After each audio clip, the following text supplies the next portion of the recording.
पौराणिक कथेनुसार वसंत पंचमी आणि सरस्वती पूजन करण्यामागे अत्यंत रोचक कथा आहे. कथा या प्रकारे आहे. अशी मान्यता आहे की सृष्टी रचयिता ब्रह्माने जेव्हा जीव आणि मनुष्याची रचना केली होती तेव्हा ब्रह्माने आपल्या संसाराकडे बघितले तेव्हा त्यांना सगळीकडे निर्जन असल्याचे जाणवत होते. वातावरण अगदी शांत होतं, ज्यात कुठलीही वाणी नव्हती. हे बघून ब्रह्मा उदास आणि असंतुष्ट होते. तेव्हा ब्रह्मांनी प्रभू विष्णूच्या आज्ञेने आपल्या कमंडळातून पाणी घेऊन पृथ्वीवर शिंपडले. पृथ्वीवर पडलेल्या त्या पाण्यामुळे पृथ्वीवर कंपन झाले आणि एक अद्भुत शक्तीच्या रूपात चतुर्भुजी अर्थात चार भुजा असलेली एक सुंदर स्त्री प्रकट झाली.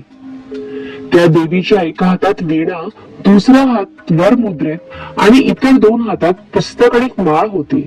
ब्रह्माने त्या स्त्रीला वीणा वाजवण्याचा आग्रह केला. तेव्हा वीणाच्या सुरांमुळे पृथ्वीवरील सर्व जीव जंतूंना वाणी प्राप्त झाली. त्या क्षणानंतर देवीला सरस्वती असे म्हटले गेले. त्या देवीने वाणीसह विद्या आणि बुद्धी दिली. वसंत पंचमी देवी सरस्वतीच्या जन्मोत्सवाच्या रूपात देखील साजरी केली जाते.